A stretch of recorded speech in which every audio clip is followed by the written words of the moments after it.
Assalamualaikum warahmatullahi wabarakatuh. Bismillahirrahmanirrahim. Limardatillahi subhanahu wa ta'ala wa hidayatihi wa inayatihi wa taufiqihi wa ila hadratin nabiyil mustafa Muhammad wa ala alihi wa sahbihi ajma'in wa li jami'il muslimina wal muslimat wal mu'minina wal mu'minat al ahya'i minhum wal amwat ولجميع مشايخنا وخصوصا لمؤلفي هذا الكتاب الفاتحة. أعوذ بالله من الشيطان الرجيم. بسم الله الرحمن الرحيم. الحمد لله رب العالمين الرحمن الرحيم مالك يوم الدين إياك نعبد وإياك نستعين اهدنا الصراط المستقيم صراط الذين أنعمت عليهم غير المغضوب عليهم ولا الضالين آمين. الحمد لله رب العالمين والصلاة والسلام على أشرف الأنبياء والمرسلين سيدنا ومولانا محمد وعلى آله وصحبه أجمعين. أما بعد ربي يسر ولا تعسر ربي تمم بخير. قال المؤلف rahimahullahu ta'ala wa nafa'ana bihi wa bi barakati ulumihi fid dharain amin.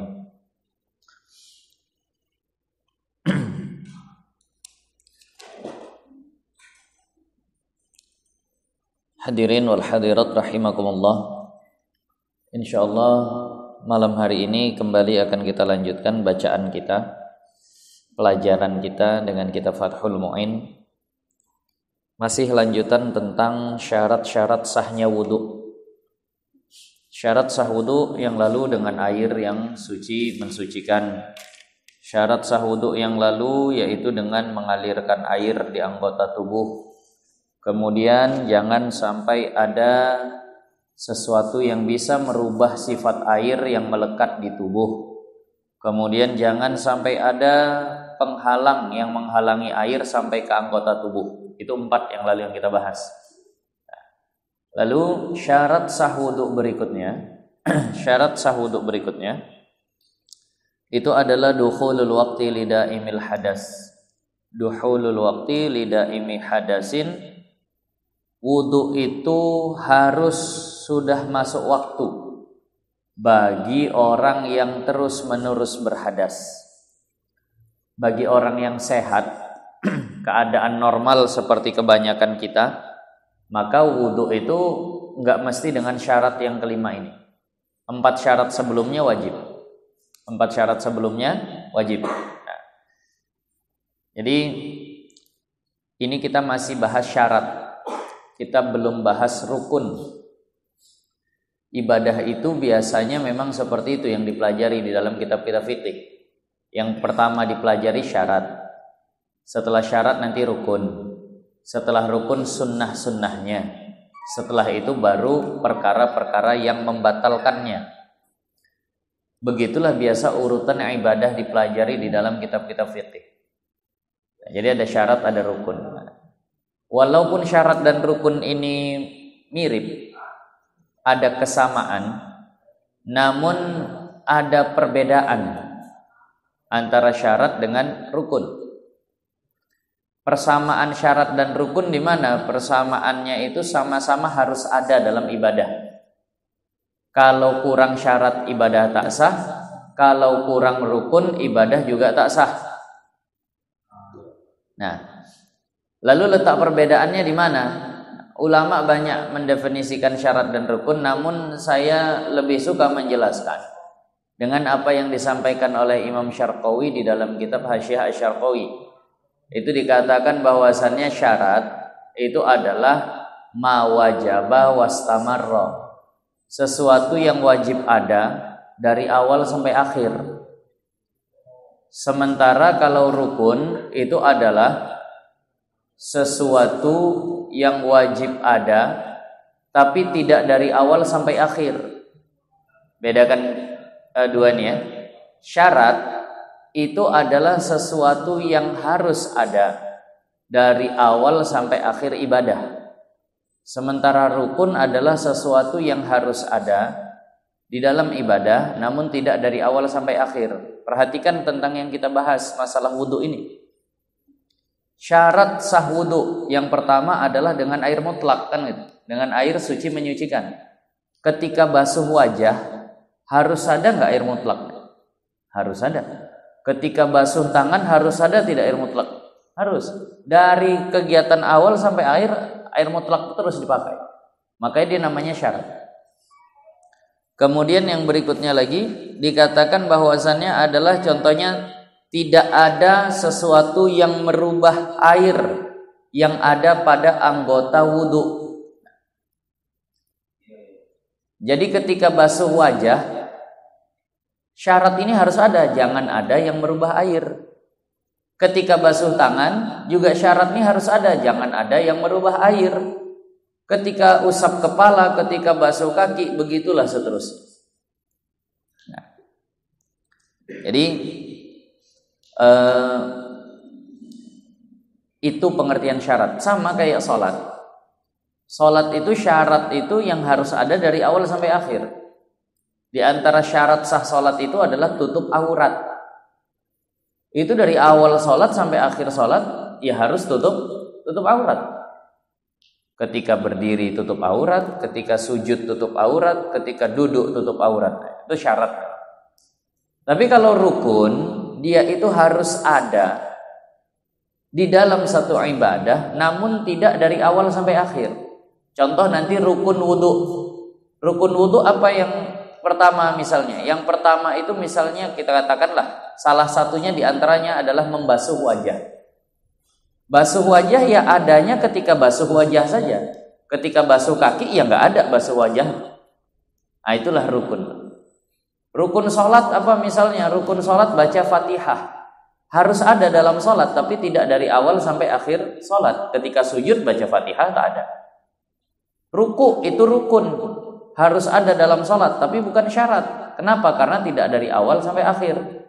Ketika i'tidal ya tak ada ruku, ketika sujud ya tak ada ruku. Tapi menghadap kiblat itu syarat. Kenapa? Karena harus dari awal sampai akhir. Terkadang ada di beberapa kitab penjelasan syarat dan rukun itu mungkin agak sulit kita fahami. Ma yatawaqqafu sihhatu syai'in wa huwa juz'un minhu. Sesuatu yang menjadi penentu sah atau tidaknya ibadah dan dia bagian dari ibadah tersebut, itulah rukun. Ma yatawaqqafu sihhatu syai'in wa laisa juz'un minhu. Sesuatu yang menjadi penentu sahnya ibadah tapi dia tidak termasuk dalam ibadah itu, itulah syarat. Terkadang definisi yang seperti inilah yang sering kita jumpai tentang syarat dan rukun, namun agak sulit kita untuk menjabarkannya. Ternyata Imam Syarqawi ini guru dari Imam Bajuri. Kalau kita pernah dengar kitab namanya kitab Hasyiah Al-Bajuri atau yang disebut kitab Bajuri yang biasa dipelajari di pesantren-pesantren.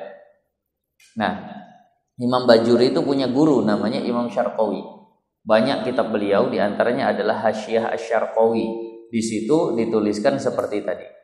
Bahwasannya syarat itu adalah yang wajib dan berkelanjutan dari awal sampai akhir. Ma wajaba wastamarra. Sementara rukun adalah ma wajaba wanqata'a. Nah, kalau rukun yang wajib namun terputus, tidak dari awal sampai akhir. Nah, sekarang kita masuk ke syarat, masih syarat. Syarat sahnya wudu yang kelima. Dukhulu waqtin lidaimi hadasin. Masuknya waktu bagi orang yang terus-menerus berhadas. Kalau ada orang yang terus-menerus berhadas, itu tidak sah wudu kecuali sudah masuk waktu. Kalau dia wudunya belum masuk waktu nggak sah. Kalau kita yang sehat itu boleh. Wudu jam 9 pagi untuk sholat zuhur jam setengah 1 ya nggak masalah. Selama nggak batal. Nah, mau wudu misalnya jam 10 malam untuk sholat subuh besoknya, sholat subuh jam 5 pagi, ya nggak masalah selama tidak batal. Itu bagi orang yang sehat. Tapi bagi orang yang terus-menerus berhadas, ini nggak boleh seperti itu. Masuk waktu barulah wudu. Kalau dia wudu jam 9 sholat zuhurnya jam 12:30, sementara dia orang yang terus-menerus berhadas, ya makin banyak hadas yang keluar, makin banyak penyebab hadasnya. Maka disyaratkan bagi orang yang seperti ini nunggu sudah masuk waktu dulu. Nah, atau nanti alasan lainnya adalah yang namanya orang seperti ini berarti wudhunya itu wudhu darurat. Wudhunya wudhu darurat. Yang namanya darurat itu kalau udah mepet, dan nggak ada cerita darurat atau mepet kalau waktunya belum masuk.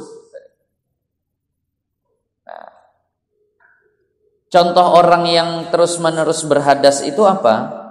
Nah, contohnya adalah kasalisin, seperti orang yang salisil baul maksudnya, atau salis di sini mencakup semualah. Salisil baul, salisil rih, salisil mani, salisil madhi, nah itu semua masuk.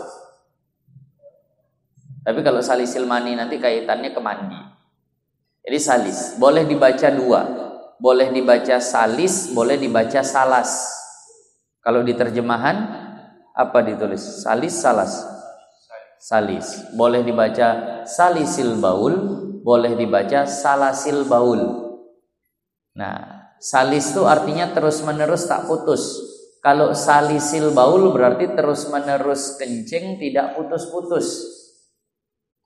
Kalau salisil rih berarti terus menerus buang angin tak putus-putus. Kalau salisil madhi berarti terus menerus keluar madhi tak putus-putus. Nah, ini orang yang kategorinya termasuk daimil hadas, orang yang terus-menerus berhadas. Wa mustahadatin, dan wanita yang istihadah, terus-menerus keluar darah. Darah di wanita yang keluar itu, kalau ada wanita keluar darah, itu salah satu dari 3 macam lah Pak. Kalau tak haid, ya nifas. Kalau bukan haid, bukan nifas, istihadah berarti. Nah, jadi mustahadat. Istihadah itu apa? Bukan haid, bukan nifas, itulah istihadah. Ini kalau dibahas panjangnya luar biasa ini masalah istihadah. Kalau yang pernah belajar kitab Sabilal Muhtadin, itu Syekh Arsyad Al-Banjari membahas masalah haid, nifas, dan istihadah. Tebal betul itu, sampai puluhan halaman, panjang betul. Berbeda dengan kitab Fathul Mu'in. Kitab Fathul Mu'in bahas masalah haid sikit aja. Sampai penulis kitab Fathul Mu'in, nah, penulis kitab Fathul Mu'in yang nama lengkapnya itu Al-Imam Zainuddin bin Abdul Aziz Al-Malibari, itu pernah ditanya, "Tuan, kenapa pembahasan haid sikit kali di kitab Tuan?" Maka dijawab sama Syekh Zainuddin Al-Malibari, laki-laki rajin bertanya tapi mereka tak haid. Perempuan yang haid malas bertanya. Ya udahlah, sikitlah jadi pembahasannya. Laki-laki rajin bertanya, tapi karena tak haid pasti bukan masalah haid yang ditanyakan. Perempuan yang mengalami masalah haid malas pula bertanya.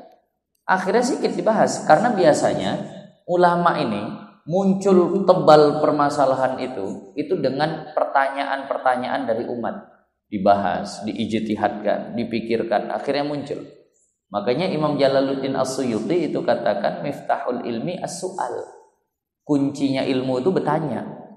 Kunci ilmu itu bertanya. Tapi alhamdulillah lah memang. Itulah pentingnya muzakarah. Saling tanya, saling munculkan masalah hidup ilmu. Saya 6 bulan lah pesantren udah berjalan. Itu Masya Allah. Pertanyaan santri itu banyak betul yang nggak terjawab saya. Nah, mungkin kalau jamaah bertanya masih agak segan-segan lah gitu. Alam pertanyaan kayak gitu, kayaknya jarang terjadi, tak usah ditanya. Tapi kalau santri ini bertanya semua ditanya. Apalagi pertanyaan santri-santri dari Kuala Tanjung, pusing saya menjawabnya. Apa terpikir saja mereka. Nah, Ada lagi beberapa PR saya belum terjawab pertanyaan orang. Tapi alhamdulillah dengan pertanyaan itu akhirnya terjawab, terjawab. Semalam tuh ada pertanyaan tentang boleh nggak sholat id itu diiadah, diulang. Kalau sholat zuhur kita pernah dengar muadah kan itu, sholat zuhur diulang. Nah, sholat asar diulang. Kalau awalnya sholat sendiri kemudian dapat jamaah kan sunnah ulang. Ini kalau sholat id bagaimana? Ditanya begitu. Belum lagi saya dapat. Tapi akhirnya buka kitab dapat juga. Nah, jadi miftahul ilmi itu as-su'al. Kuncinya ilmu itu ya bertanya. Nah, jadi perempuan yang haid tak banyak bertanya. Akhirnya Syekh Zainuddin tidak banyak membahas masalah haid di dalam kitab. Nah, jadi ibu-ibu bertanya aja. Nah, ibu-ibu bertanya.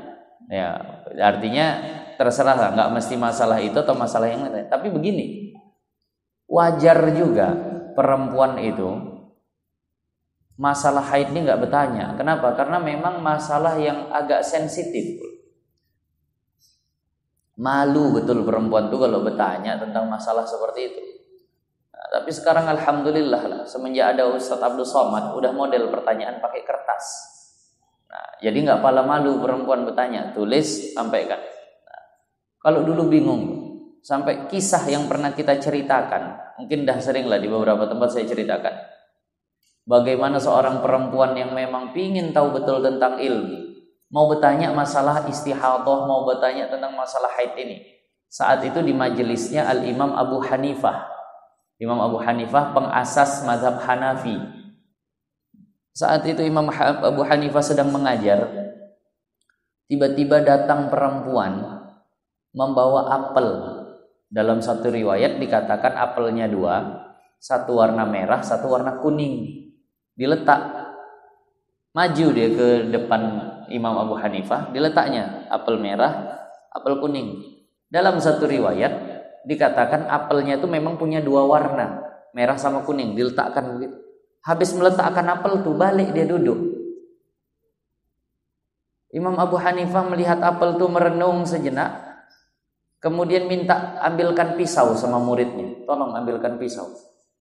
Diambilkan pisau, dibelah sama Imam Abu Hanifah apel tadi. Ditunjukkan bagian dalamnya sama perempuan tuh. Habis itu mengangguk perempuan tuh. Yang dengar bingung, apa ya ini? Apel merah, apel kuning. Habis itu dibelah, tunjukkan bagian dalam. Habis itu mengangguk perempuan tuh. Setelah mengaji, murid-muridnya tak tahan sama rasa penasarannya. Tuhan, tadi itu apa? Apel-apel tuh. Lagi di tengah mengaji atau muncul apel gitu. Nah, memang inilah luar biasanya ulama-ulama Imam Mujtahid yang 4 itu memang nalarnya, akalnya tuh luar biasa. Jadi kata Imam Abu Hanifah, tadi perempuan tuh bertanya, cuma pertanyaannya sensitif, tak sanggup mungkin dia melafazkannya. Tentang apa pertanyaannya? Tentang haid. Apa hubungan haid sama apel?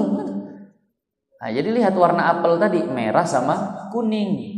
Maksud dia awalnya darah tuh warnanya merah, kemudian sekarang sudah berubah jadi kuning. Maksud dia udah boleh mandi belum kayak begitu? Maka kubelah apel tuh, kutunjukkan bagian dalamnya. Bagian dalam apel warnanya apa? Putih. Nanti maksudku kalau udah begini baru mandi. Ya itulah. Nah, begitulah nalar Imam. Yang nanya cerdas, yang ditanya cerdas. Kalau saya model ditanya begitu, ya makasih loh. Masuk tas. Nggak tahu kita maksudnya bertanya, tapi Imam Abu Hanifah itu luar biasa. Dan yang bertanya pun paham. Dibelahkan apel, tunjukkan warna putih, wah. Dan bisa berpikir cemana lah supaya Tuhan ini paham sama pertanyaanku. Karena masalahnya sangat sensitif. Kalau bertanya masalah haid begitu kayaknya berat betul. Akhirnya dibelahkan apel tadi baru paham. Ya. Tuh.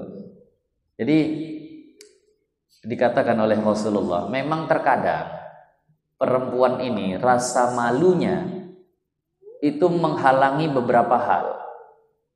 Tapi diharapkan jangan sampai rasa malunya itu menghalangi untuk menuntut ilmu. Rasulullah sampai puji wanita-wanita Ansar. Apa kata Rasulullah? Khairun nisa'i nisa'ul Ansar. sebaik-baik wanita adalah wanita Ansor. Kenapa? Haya'uhunna lam yamna'hunna min talabil ilmi. Rasa malu mereka. Yang namanya perempuan pasti punya rasa malu, lebih pemalu dari laki-laki. Tapi rasa malu mereka tidak menghalangi mereka untuk nuntut ilmu. Nah itu, jadi jangan segan.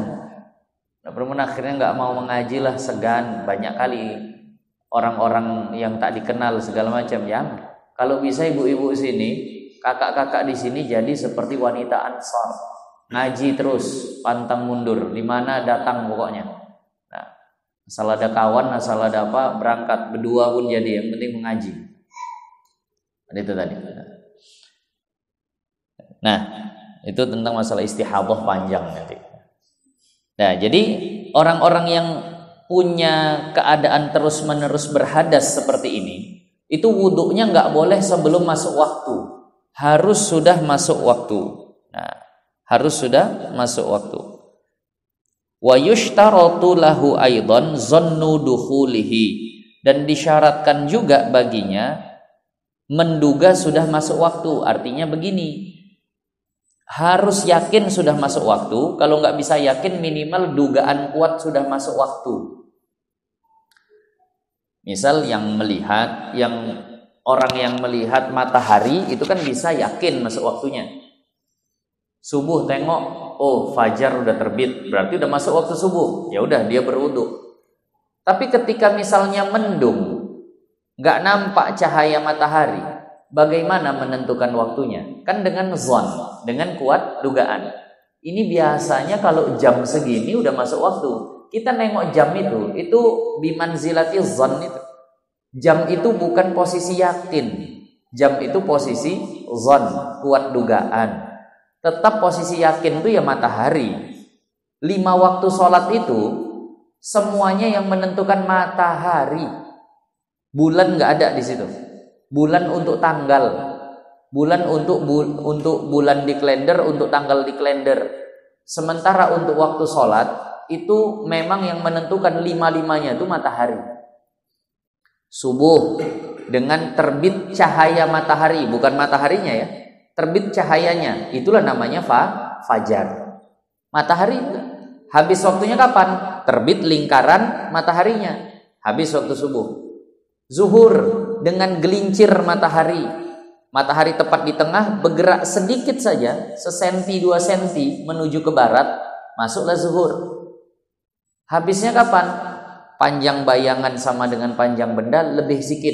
Habis waktu zuhur, masuk waktu asar. Asar habisnya kapan? Terbenam matahari. Terbenam matahari habis waktu asar, masuk waktu maghrib. Maghrib sampai kapan? Sampai hilang syafaqul ahmar, cahaya matahari. Mataharinya udah tenggelam, cahayanya masih ada. Selama cahayanya masih ada lah waktu maghrib. Hilang cahayanya, masuk waktu isya. 5-5 tuh matahari. Jadi jam ini menempati tempat zon, kuat dugaan bukan yakin. Nah itu pun boleh, itu maksudnya. Nah, jadi nggak mesti yakin. Ini kayaknya sudah biasa jam segini masuk ini subuh. Silahkanlah berwudu bagi yang daimil hadas, bagi yang terus-menerus berhadas. Nah, tadi apa? Yang mana itu? Matahari itu. Apakah wajib diketahui? Wajibnya wajib kifayah. Enggak setiap orang mesti tahu. Karena 1 orang saja tahu dan dia orang yang terpercaya, bisa dikabarkannya sama orang. Jadi bukan wajib ain, tapi wajib kifayah. 1 kampung mesti ada lah yang tahu. Nah ini yang kadang mulai hilang nih. Nah, kenapa? Karena itu kan diantara kajian ilmu falak. Ilmu falak, siapa lagi yang mengajarkan ilmu? Sempat ada guru ilmu falak di sini. MUI saja. Kalau di Medan itu masih ada guru ilmu falak, itu masih ada dipelajari. Nah, itulah memang. Dan di Banjar, di tempat kawan-kawan kami dulu mondok di daerah Banjarmasin, itu ada kursus ilmu falak. Memang kerjanya ngitung saja, itu matematika harus kuat. ngukur derajat, ngukur ini itu segala macam. Jadi cara belajarnya itu kasih teori, habis itu kasih kertas, kerjakan soal. Kalau begini-begini, maka jatuh tanggal berapa, kalau tanggal sekian, maka kapan masuk waktunya, kalau tanggal sekian, bulan di sini. Itu berganti-gantian. Artinya di Banjarmasin, di kampungnya Syekh Arsyad Al-Banjari, penulis kitab Sabilul Muhtadin, itu di situ tiap Ramadan berganti. Misal Ramadan kali ini belajar ilmu falak, Ramadan tahun depan tafsir Ibnu Katsir, nanti Ramadan tahun depannya lagi ilmu falak lagi, begitulah terus. Saya nggak tahu giliran Ramadan tahun ini apa. Jadi tafsir Ibnu Katsir dengan ilmu falak itu diganti terus. Nah, jadi masih ada lah, alhamdulillah, orang-orang yang mempelajari itu. Karena fardu kifayah dong mengetahuinya itu.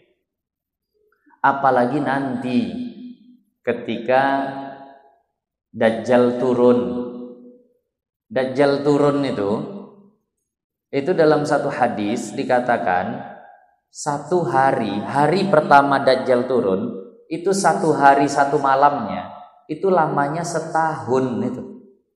Sampai sahabat bertanya, ya Rasulullah, apakah satu hari satu malam yang lamanya macam setahun itu cukup bagi kami sholat 5 kali saja?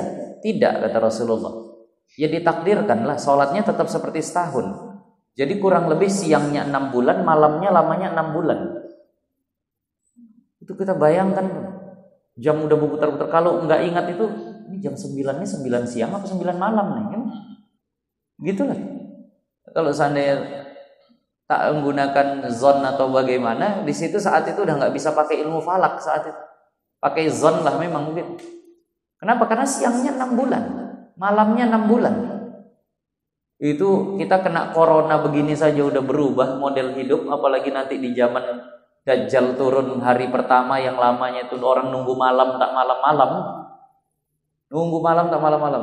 Mau yang kerja malamnya tidurlah 6 bulan tuh. Jadi begitu. Hari keduanya satu hari satu malamnya seperti sebulan.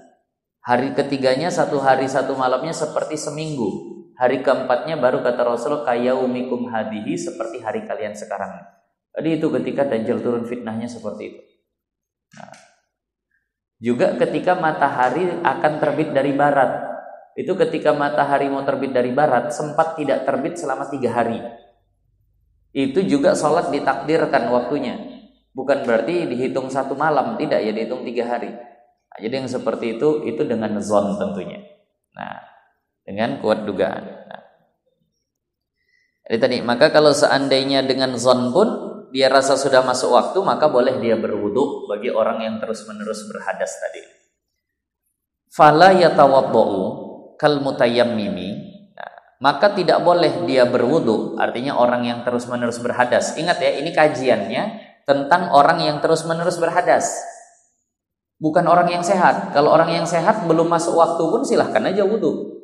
Ini orang yang tadi terus-menerus menetes air kencingnya. 2 detik sekali netes. Atau 5 detik sekali netes. Ukuran orang disebut salisul baul itu yang memang tidak akan pernah sempat wudu plus sholat tanpa ada menetes air kencing. Pasti wudu, sholat ada yang netes air kencingnya. Kalau sudah sampai setingkat itu salisul baul.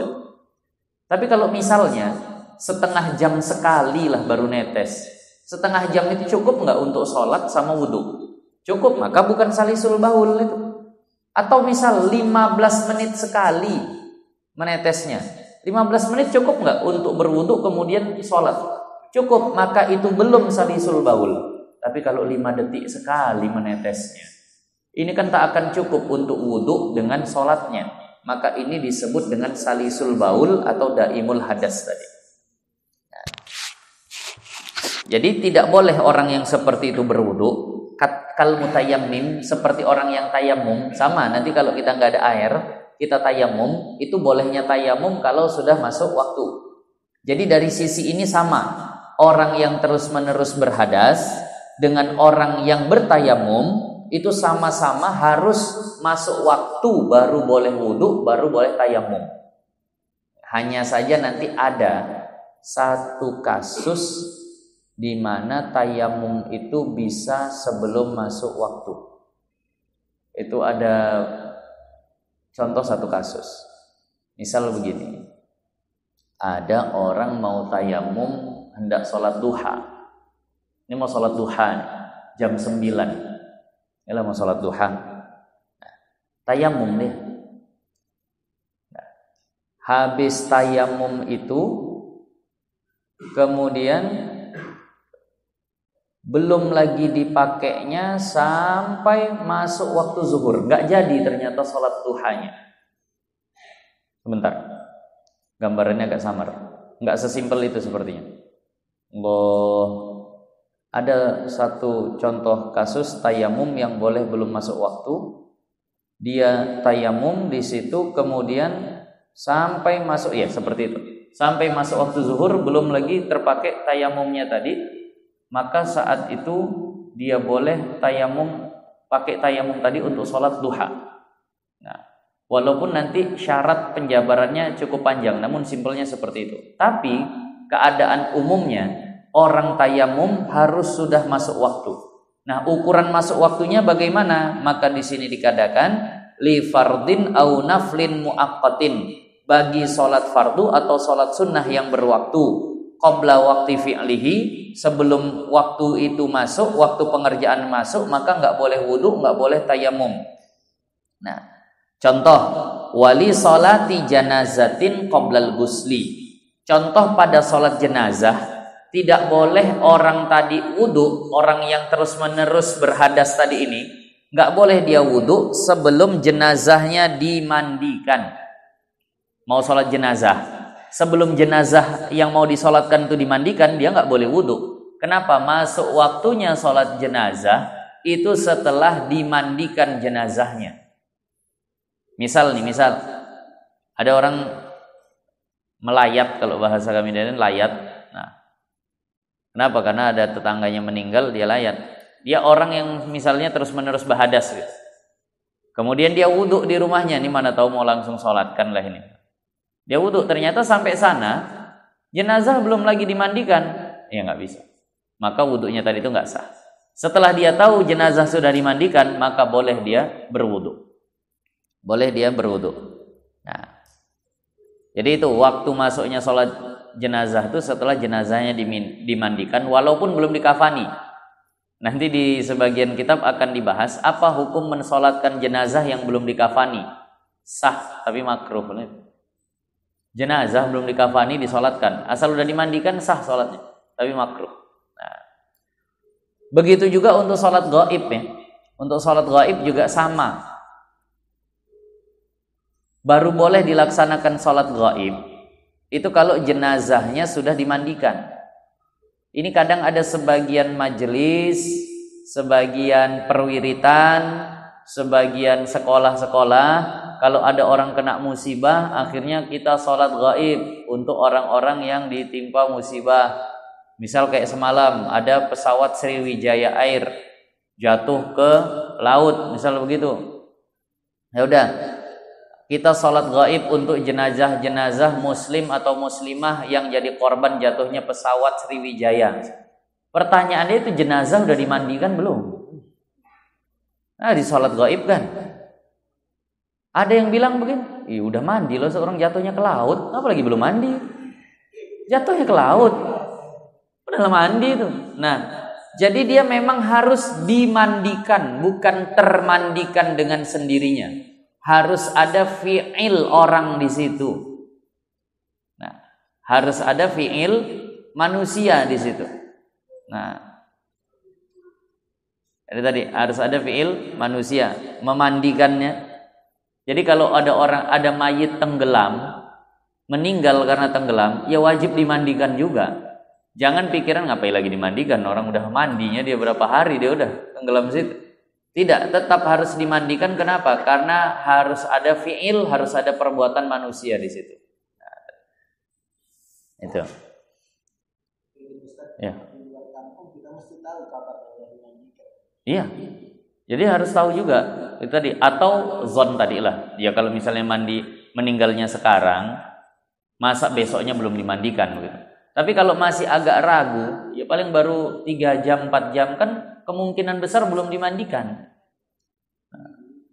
Dan ingat ini, bolehnya sholat gaib ini kalau jarak mayit dengan jarak yang menyolatkan itu sampai jarak boleh qasar 2 marhalah. Nah, jangan yang meninggal misal di Indrapura, malas dia ke sana, udah aku sholat gaib aja lah dari sini. Enggak, itu enggak bisa. Jarak antara jenazah dengan orang yang sholat gaib itu harus sampai 2 marhalah. Menunjukkan susahnya ke sana. Ini kalau dia sholat gaib itu bukan susah, males itu. Jadi kalau belum sampai masafatul qasri, belum sampai jarak qasar, itu nggak bisa sholat gaib. Nah, sholat gaib itu harus jaraknya sampai 2 marhalah. Nah, tadi.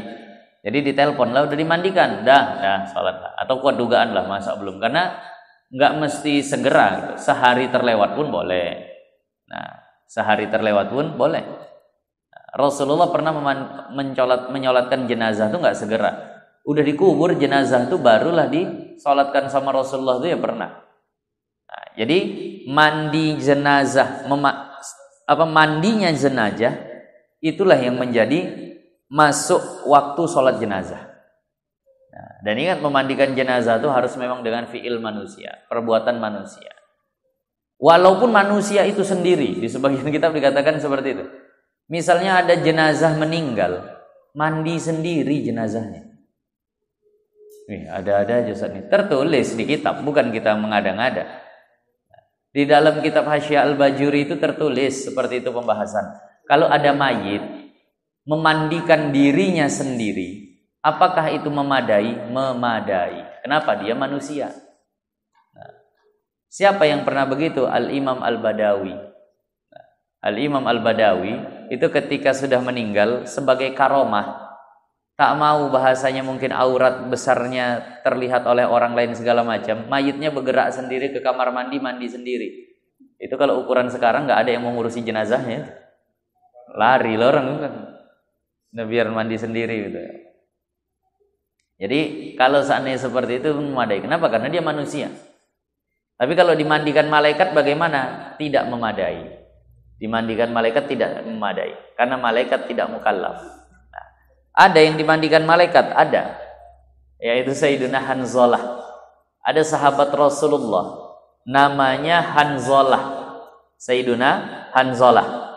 Jadi begini, Sayyiduna Hanzalah ini malam itu, mohon maaf lah bahasanya, sedang berkumpul bersama istri, sedang kumpul sama istri, sedang melakukan hubungan.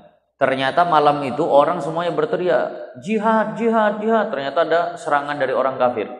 Jadi jihad melawan orang kafir. Maka langsung Sayyiduna Hanzalah beranjak dari pelukan istrinya, kemudian pakai perlengkapan perang, langsung perang. Ternyata ketika perang meninggal dunia, gugur melawan orang kafir. Menangis istrinya. Orang-orang heran, kenapa kau tangisi? Suamimu dapat surga ini. Suamimu ini orang mati syahid ini, bagus dia ini. Kenapa kau tangisi? Bukan itu yang aku tangisi. Dia meninggal dalam keadaan berhadas besar. Belum mandi wajib dia itu meninggal. Sementara orang mati syahid tak boleh dimandikan, kan begitu. Memandang hadas besarnya dia wajib mandi, memandang mati syahidnya dia tak boleh dimandikan. Bingung jadinya orang.